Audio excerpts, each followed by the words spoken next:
নমস্কার, গল্প চিরন্তনীতে সকল শ্রোতা বন্ধুকে স্বাগত জানাই। আজ শুনবেন মুন্সী প্রেমচন্দ্রর লেখা গল্প দুধের দাম।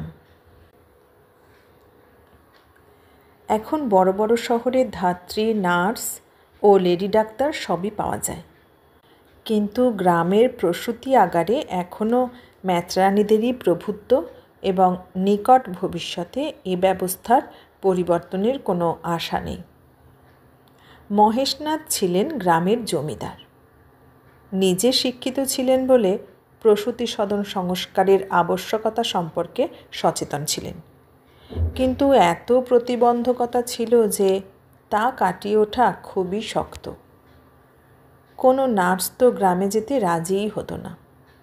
অনেক বলা কওয়ার পর রাজি হলেও এত বেশি টাকা চেয়ে বসত যে বাবু সাহেবের মাথা নিচু করে চলে আসা ছাড়া আর কোনো উপায়ই থাকতো না। লেডি ডাক্তারের কাছে যাবার সাহস তাঁর ছিল না। তার ফি পুরোটা দিতে গেলে হয়তো তাকে তার অর্ধেক জমি বেচতে হবে। তাই তিনি মেয়ের পর যখন চতুর্থবারে ছেলে হলো, তখনও সেই গুদর আর তার বউ। ছেলে মেয়ে বেশিরভাগ রাত্রেই জন্ম নেয়। একদিন মধ্যরাতে পেয়াদা গুদরের দরজায় এসে এত চেঁচামেচি লাগিয়ে দিল যে পাড়া প্রতিবেশীরও ঘুম ভেঙে গেল। মেয়ে হলে গলার এত জোর হতো না। এই শুভ মুহূর্তটির জন্য গুদরের ঘরে মাসাধিক কাল নানা জল্পনা কল্পনা চলছিল। ভয় এটাই ছিল, আবার না মেয়ে হয়ে যায়, তাহলে তো বাঁধা সেই একটা টাকা আর একখানা শাড়ি। এ নিয়ে স্বামী স্ত্রীতে কতবার ঝগড়া হয়ে গেছে, বাজি সাব্যস্ত হয়েছে। স্ত্রী বলেছে, এবার ছেলে না হলে আমি মুখ দেখাবো না। হ্যাঁ, মুখ দেখাবো না, সব লক্ষণ ছেলের। আর গুদর বলেছে, দেখে নিস, মেয়ে হবে, মেয়েই হবে, ছেলে হলে গোঁপ কামিয়ে ফেলব। গুদর হয়তো ভাবত যে নিজের স্ত্রীর মনে পুত্র কামনা প্রবল করে সে পুত্রের আগমনের পথকেই সুগম করছে। ভঙ্গি বলল, এখন যা না মুখ পোড়া, গোঁপ কামিয়া। বলেছিলাম না ছেলে হবে, মানতেই চাইছিলি না। আমি নিজে তোর গোঁপ উপড়ে নেব, গোড়া শুদ্ধ উপড়ে নেব। গুদর বলল, আচ্ছা উপড়ে নিবি, ভালো মানুষের বেটি, গোঁপ কি আর উঠবে না? 3 দিনের মধ্যেই দেখবি যা ছিল তাই হয়ে গেছে। তবে যা পাবি বলে রাখছি, তার অর্ধেক আমি নেব। ভঙ্গি বুড়ো আঙুল দেখিয়ে নিজের 3 মাসের ছেলেকে গুদরের জিম্মায় রেখে পেয়াদার সঙ্গে যাবার জন্য তৈরি হয়ে গেল। গুদর চেঁচিয়ে বলল, আরে শুনে যা, কোথায় পালাচ্ছিস? আমাকেও তো বাজনা বাজাতে যেতে হবে, একে সামলাবে কে? ভঙ্গি দূর থেকেই বলল, ওকে ওখানেই মাটির উপর শুইয়ে দিবি, আমি এসে দুধ খাইয়ে যাব। মহেশনাথের ওখানে ভঙ্গির এখন খুব খাতির যত্ন শুরু হয়েছিল। সকালে সুজির পায়েস, দুপুরে পুরি হালুয়া খেতে পেত, তারপর বিকালে ও আবার রাত্রে খাবার খেত। আর সেই সঙ্গে গুদরও পুরো দস্তুর খাওয়া পেত। ভঙ্গি নিজের ছেলেকে দিনে রাত্রে 2-1 বারের বেশি দুধ খাওয়াতে পারত না। তার জন্য বাইরের দুধের ব্যবস্থা 12 দিনের দিনও বন্ধ হলো না। জমিদার পত্নী স্বাস্থ্যবতী মহিলাই ছিলেন, তবে কি কারণে জানি এবার তার বুকে দুধ এলোই না।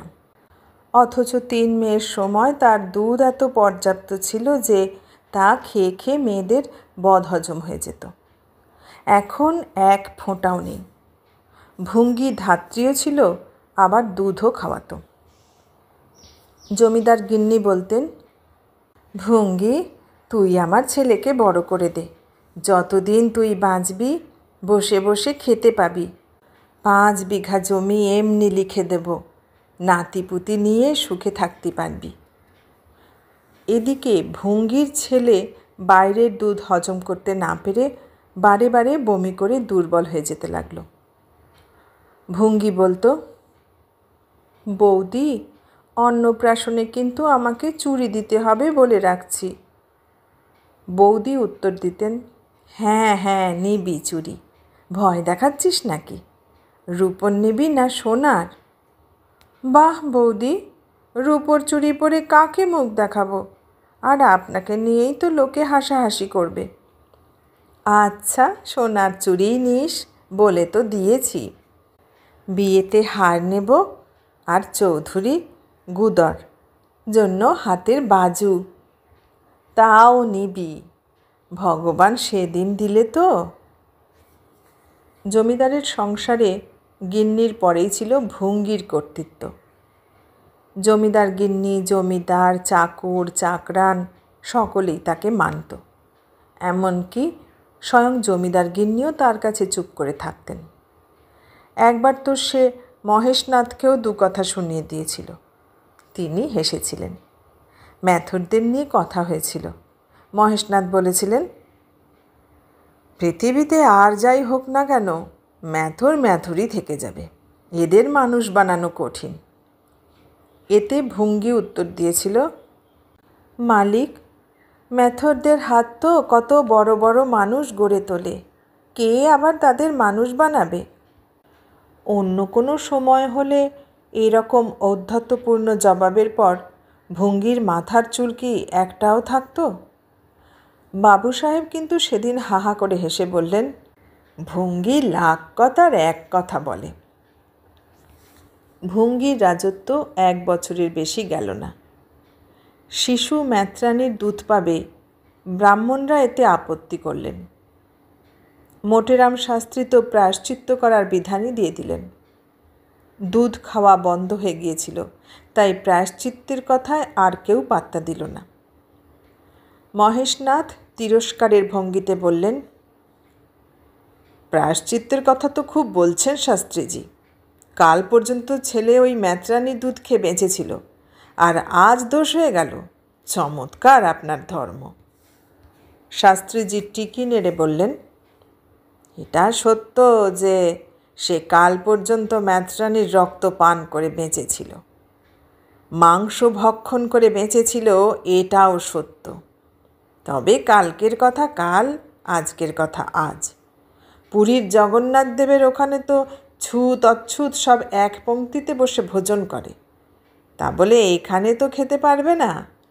অসুস্থ অবস্থায় তো আমরাও কাপড় না ঝেড়েই খেয়ে নিই, খিচুড়ি পর্যন্ত খেয়ে নিচ্ছে বাবুজি। কিন্তু ভালো হয়ে উঠলে তো অবশ্যই নিয়ম পালন করতে হয়। আপদ ধর্মের কথা আলাদা। তাহলে এর অর্থ হলো এই যে ধর্ম পরিবর্তনশীল, কখনো একরকম আবার কখনো আর এক রকম। তাই রাজার ধর্ম এক, আবার প্রজার আর এক। ধনীর ধর্ম এক, গরিবের ধর্ম আর এক। রাজা মহারাজা যা খুশি খেতে পারেন, যার সঙ্গে খুশি খেতে পারেন, যার সঙ্গে ইচ্ছা বিবাহের সম্পর্ক স্থাপন করতে পারেন। তাদের কোনো বন্ধন নেই, ওরা সমর্থ পুরুষ। বন্ধন হলো মধ্যস্তরের লোকের জন্য। প্রায়শ্চিত্ত হলো না ঠিকই, তবে ভুঙ্গিকে তার আসন থেকে বিচ্যুত হতে হলো। তবে দান দক্ষিণা সে এত পেয়েছিল যে সে একা নিয়ে যেতে পারেনি, এমনকি সোনার চুড়িও পেয়েছিল। একটার জায়গায় 2টো সুন্দর শাড়ি। মেয়ে হবার সময় যেমন পেয়েছিল সেরকম যেমন তেমন নয়। সে বছরই প্লেগ মারাত্মক হয়ে দেখা দিল, আর প্রথমেই গুদর তার কবলে পড়ে গেল। ভুঙ্গি হয়ে গেল একা। তবে সংসারের কাজ কোনো রকমে চলে যেতে থাকলো। লোকে হাঁ করে বসেছিল, ভুঙ্গির বুঝি এবার হয়ে গেল। অমুক ম্যাথর এসে কথা বলে গেল, তমুক চৌধুরী এসে দেখা করল, কিন্তু ভুঙ্গি কারুর কাছে বা কোথাও গেল না। এভাবেই 5 বছর কেটে গেল, আর তার ছেলে মঙ্গল দুর্বল ও সদা রুগ্ন হওয়া সত্ত্বেও ছোটাছুটি শুরু করে দিল। সুরেশের সামনে মঙ্গলকে খুবই নগণ্য মনে হতো। ভুঙ্গি একদিন মহেশনাথের বাড়ির নর্দমা পরিষ্কার করছিল। মাসাধিক কাল ময়লা জমেছিল বলে উঠোনে জল জমতে শুরু করেছিল। নর্দমায় একটা লম্বা ও মোটা বাঁশ ঢুকিয়ে ভঙ্গি খুব জোরে ঠেলছিল। তার ডান হাত ছিল সম্পূর্ণ নর্দমার মধ্যে। হঠাৎ সে চিৎকার করে হাত বাইরে নিয়ে আসতেই একটা কৃষ্ণকায় সাপ নর্দমা থেকে বেরিয়ে গেল। লোকজন দৌড়ে গিয়ে সাপ মেরে ফেলল ঠিকই, কিন্তু ভঙ্গিকে বাঁচানো গেল না। ভেবেছিল জলের সাপ, বিষধর হবে না, তাই প্রথমে কিছুটা গাফিলতিও করেছিল। যখন বিষ সারা দেহে ছড়িয়ে গিয়ে খিঁচুনি শুরু হলো, তখন খেয়াল হলো যে জল সাপ নয়, চন্দ্রবোরা। মঙ্গল এখন অনাথ। সারাদিন সে মহেশবাবুর দরজাতেই ঘুরঘুর করে। বাড়িতে এঁটো কাটা এত বেঁচে যেত যে তা দিয়ে এরকম 5-7টা বাচ্চার হয়ে যায়। খাওয়া কম হতো না ঠিকই, তবে হ্যাঁ, মঙ্গলের তখনই খারাপ লাগতো যখন মাটির ভাঁড়ে উপর থেকে খাবার ঢেলে দেওয়া হতো। সব লোক ভালো ভালো বাসনে খাবে, আর তার বেলায় মাটির ভাঁড়। তবে এসব ভেদজ্ঞান তার একেবারেই হতো না। গ্রামের ছেলেরা তাকে অপমানের এক শেষ করত। কেউ তার সঙ্গে খেলাধুলোও করতো না। এমনকি যে চটের উপর সে ঘুমোতো তাও ছিল অস্পৃশ্য। বাড়ির সামনে একটা নিম গাছ ছিল, তারই নিচে ছিল মঙ্গলের ডেরা। সম্পত্তির মধ্যে ছিল একটা ছেঁড়া মতো চটের টুকরো, 2টো মাটির ভাঁড় আর সুরেশের ফেলে দেওয়া একটা ধুতি। শীত, গ্রীষ্ম, বর্ষা সব ঋতুতেই এই জায়গা ছিল সমান আরামদায়ক। আর ভাগ্যের বলি মঙ্গল গা ঝলসানো লুয়োর মধ্যে জমে যাওয়া শীতে ও মুষলধার বর্ষাতেও আগের চেয়ে ভালো স্বাস্থ্য নিয়েই বেঁচেছিল। আপনার বলতে তার ছিল গ্রামের একটা কুকুর, স্বজাতীয়ের অত্যাচারে জর্জরিত হয়ে যে মঙ্গলের শরণ নিয়েছিল। দুজনে একই খাবার খেত, একই চটের উপর নিদ্রা যেত। শরীরও দুজনের ছিল একই রকম, আর দুজনেই দুজনের স্বভাবও জেনে গিয়েছিল। কখনো তাদের ঝগড়া হতো না। গ্রামের ধর্মপ্রাণ ব্যক্তিরা জমিদার মশাইয়ের এহেন উদারতায় আশ্চর্য হয়ে যেত। ঠিক দরজার সামনে 50 হাত দূরও হবে না মঙ্গলের এই অবস্থান তাদের কাছে পুরোপুরি ধর্মবিরুদ্ধ মনে হতো। ছি, এই অবস্থা যদি চলে তাহলে তো অল্পদিনের মধ্যেই ধর্মের শেষ বলে ধরতে হবে। ম্যাথরও যে ভগবানের সৃষ্টি এটা তো আমরাও জানি। এদের প্রতি যে আমাদের কোনো রকম অন্যায় ব্যবহার করা উচিত নয় তাই বা কে না জানে। ভগবানের নামই তো পতিতপাবন। তবে সমাজের মর্যাদা বলেও তো একটা বস্তু রয়েছে। মহেশনাথের ওখানে যেতেই সংকোচ হয়। তবে তিনি গ্রামের মাথা, তার কাছে তো যেতে হবেই। এটা কিন্তু নিঃসন্দেহে ধরে নেওয়া যেতে পারে যে ঘৃণা হয়। মঙ্গল ও টমির মধ্যে ছিল গভীর হৃদ্যতা। মঙ্গল বলতো, দেখো ভাই টমি, আরও একটু সরে এসো, নয়তো আমি কোথায় শোবো? সমস্ত চট তো তুমিই নিয়ে নিয়েছ। টমি কুঁ কুঁ করত, লেজ নাড়ত আর সরে শোবার পরিবর্তে আরও কাছে উঠে এসে মঙ্গলের মুখ চাটতে শুরু করত। রোজ সন্ধ্যায় একবার সে নিজের ঘর দেখতে ও সেখানে কিছু সময়ের জন্য কাঁদতে যেত। প্রথম বছর খড়ের চালটা পড়ে গেল, দ্বিতীয় বছর একটা দেওয়াল ভেঙে গেল। তারপর দাঁড়িয়ে থাকলো আধ ভাঙা এবড়ো খেবড়ো দেওয়ালগুলো। এখানেই সে পেয়েছিল তার ভালোবাসার ধন, সেই স্মৃতি, সেই আকর্ষণ, সেই ভালোবাসাই তাকে দিনান্তে একবার সেই নির্জন ভিটায় টেনে নিয়ে যেত, আর টমি সবসময় থাকতো তার সঙ্গে। মঙ্গল সেই এবড়ো খেবড়ো দেওয়ালের উপর বসে অতীত জীবনের ও ভবিষ্যতের স্বপ্ন দেখতে শুরু করত, আর টমি বারবার লাফিয়ে উঠে তার কোলে গিয়ে বসার অসফল প্রয়াস করে যেত। একদিন কতকগুলি ছেলে খেলছিল, মঙ্গলও সেখানে গিয়ে দূরে দাঁড়িয়েছিল। তার উপর সুরেশের দয়া হলো না। খেলার সঙ্গী কম পড়ে গিয়েছিল বলা যায় না, সে যাই হোক, সুরেশ ঠিক করল যে আজ মঙ্গলকেও খেলায় শরিক করে নেওয়া হবে। এখানে আর কে দেখতে আসছে? সুরেশ বলল, কী রে মঙ্গল, খেলবি? মঙ্গল বলল, না রে ভাই, বাবু যদি দেখে ফেলেন তো আমার চামড়া তুলে নেবেন। তোমাদের আর কি, তোমরা তো সরে পড়বে। সুরেশ বলল, তা এখানে কে দেখতে আসছে রে? চল, আমরা ঘোড়া ঘোড়া খেলব। তুই ঘোড়া হবি আর আমরা তোর উপর চড়ে ঘোড়া দৌড়াবো। মঙ্গল শঙ্কা প্রকাশ করল, আমি কি সব সময় ঘোড়াই থাকব, না সওয়ারও হব, এটা বলো। প্রশ্নটা ছিল বাঁকা প্রশ্ন, কেউই ভেবে দেখেনি। সুরেশ এক মুহূর্ত ভেবে বলল, তোকে কে পিঠে চড়তে দেবে বল? তুই আসলে ম্যাথর তো নাকি? মঙ্গল কঠিন হয়ে উত্তর দিল, আমি কখন বলেছি যে আমি ম্যাথর নই? তোমাকে কিন্তু আমার মা দুধ দিয়ে বড় করেছিল। যতক্ষণ আমাকে সওয়ার হতে না দেবে আমি ঘোড়া হব না। তোমরা খুব চালাক, নিজেরা মজা করে সওয়ার হবে আর আমি ঘোড়া হয়েই থাকব। সুরেশ মেজাজ দেখিয়ে বলল, তোকে ঘোড়া হতেই হবে। বলেই সে মঙ্গলকে ধরতে ছুটল। মঙ্গল পালালো, সুরেশও দৌড়তে লাগলো। মঙ্গল আরও জোরে ছুটতে লাগলো। সুরেশ বেগ বাড়ালো। তবে বেশি খেয়ে খেয়ে সে থলথলে হয়ে গিয়েছিল এবং দৌড়তে গিয়ে হাঁপাতে লাগলো। শেষ পর্যন্ত থেমে গিয়ে সুরেশ বলল, এসে ঘোড়া হয়ে যা মঙ্গল, নয়তো কখনো ধরতে পারলে তোকে আচ্ছা পিটুনি দেব। তোমাকেও ঘোড়া হতে হবে। ঠিক আছে, আমিও ঘোড়া হব। তুমি পরে কেটে পড়বে, আগে তুমি ঘোড়া হও, আমি সওয়ার হয়ে নিই, পরে আমি হব। আসলে সুরেশ ধাপ্পা দিতে চেয়েছিল। মঙ্গলের এই কথা শুনে সাথীদের বলল, দেখছিস এর বদমাইশি, ম্যাথর তো। তিনজনে মঙ্গলকে ঘিরে ফেলে জবরদস্তি ঘোড়া বানিয়ে দিল।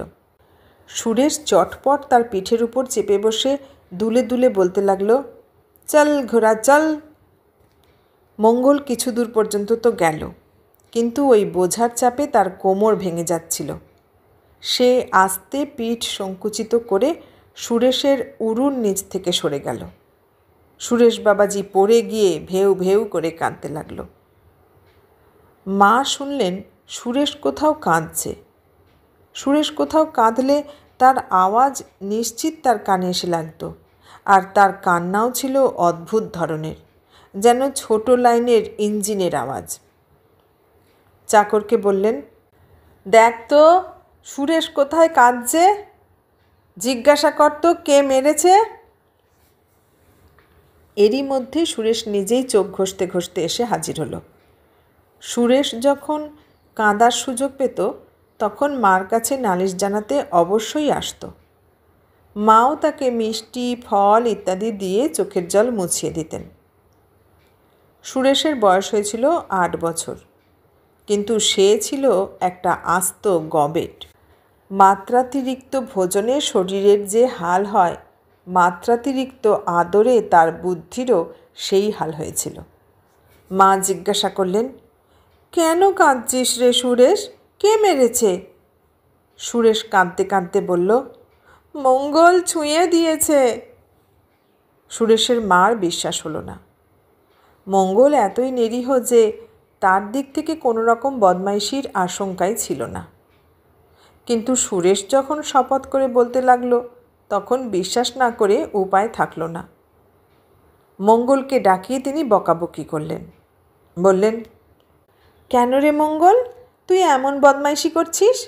তোকে বলেছি না সুরেশকে কখনো ছুঁবি না, মনে আছে কি নেই বল। মঙ্গল ধরা গলায় বলল, কেন মনে থাকবে না? তাহলে তুই ওকে কেন ছুঁলি? আমি ছুঁইনি।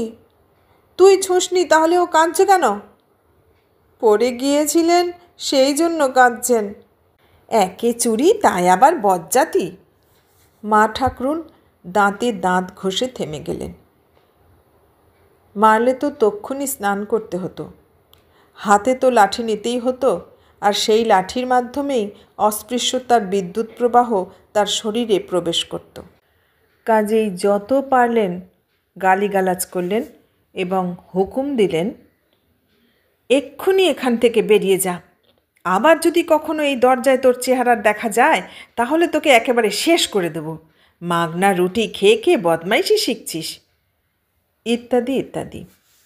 মঙ্গলের লজ্জা হলো না বটে, তবে সে ভয় পেল। নীরবে মাটির ভাঁড় দুটো তুলে চটের টুকরোটা বগলে নিয়ে ধুতি কাঁধের উপর ফেলে কাঁদতে কাঁদতে সে সেখান থেকে চলে গেল। আর কখনো সে এখানে আসবে না। এটাই তো হবে যে না খেয়ে মরে যেতে হবে, তাতে আর কি ক্ষতি? এভাবে বেঁচে লাভই বা কী? গ্রামে তার যাবার আর জায়গাই বা কোথায়? ম্যাথরকে আর কেই বা আশ্রয় দেবে? মঙ্গল ফুঁপিয়ে ফুঁপিয়ে খুব কাঁদল। তারপর তাদের বাড়ির সেই ধ্বংসস্তূপের দিকেই চলল। সেখানকার অতীত সুখ স্মৃতি তার চোখের জল মুছিয়ে দিতে পারে। সেই সময় টমি তাকে খুঁজতে খুঁজতে এসে হাজির হলো, আর দুজনে তাদের ব্যথা ভুলে গেল। কিন্তু দিন শেষ হয়ে আসার সঙ্গে সঙ্গে মঙ্গলের মনের গ্লানিও দূর হয়ে আসছিল। শিশু বয়সের অসহ্য খিদে শরীরের রক্ত চুষে আরও বেড়ে যাচ্ছিল। মঙ্গলের দৃষ্টি বারে বারে মাটির ভাঁড়ের দিকে চলে যাচ্ছিল। ওখানে থাকলে এখনও সুরেশের এঁটো মিষ্টি জুটে যেত। এখানে কি খাবো? ধুলো? সে টমির সঙ্গে পরামর্শ করল, কি খাবে টমি? আমি তো না খেয়েই পড়ে থাকব। টমি কুঁ কুঁ করে সম্ভবত বলল, এরকম অপমান তো জীবনভরই সহ্য করতে হবে। এতেই যদি মন খারাপ করো তাহলে কি করে চলবে? আমাকে দেখো না, কেউ হয়তো লাঠি দিয়ে মারল, চেঁচিয়ে উঠলাম, আবার একটু পরেই ল্যাজ নেড়ে তার কাছে গিয়ে হাজির হলাম। আমি তুমি, আমাদের এই জন্যই জন্ম হয়েছে ভাই। মঙ্গল বলল, তাহলে তুমি যাও, যা পাবে খেয়ে নেবে, আমার জন্য ভাববে না। টমি তার সারমেয়ের ভাষায় বলল, আমি একা যাচ্ছি না, তোমাকে সঙ্গে নিয়ে যাব। আমি যাচ্ছি না। না খেতে পেয়ে মরে যাবে, তা তুমি কি বেঁচে থাকবে? আমার জন্যে চোখের জল ফেলতে কে বসে রয়েছে? আমার একই কথা ভাই, যে কুকুরিটাকে ভালোবেসেছিলাম সে বিশ্বাসঘাতকতা করে এখন কল্লুর সঙ্গে থাকে। তবে ভালো এই হয়েছে যে নিজের বাচ্চাগুলোকে সঙ্গে নিয়ে গেছে, না হলে আমার অবস্থা আরও খারাপ হতো। 5-5টা বাচ্চাকে কে পালতো? একটু পরেই খিদের জ্বালায় এক অন্য চিন্তা তার মাথায় এলো। গিন্নিমা হয়তো আমাদের খুঁজছেন, কি বল টমি? ঠিক তাই, বাবুজি ও সুরেশের খাওয়া হয়ে থাকবে। তাদের থালা থেকে এঁটো খাবার ফেলে দিয়ে হয়তো কাহার আমাদের ডেকেছে। বাবুজি ও সুরেশের থালায় অনেক ঘি লেগে থাকে, আর থাকে মিষ্টি মিষ্টি খাবার। হ্যাঁ, মালাই থাকে।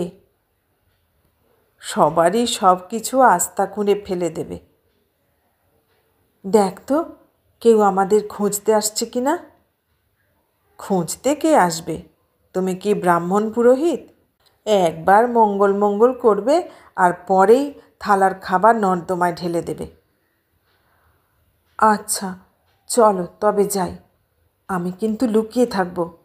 যদি কেউ আমার নাম ধরে না ডাকে তাহলে কিন্তু চলে আসব, এটা বুঝে নিও।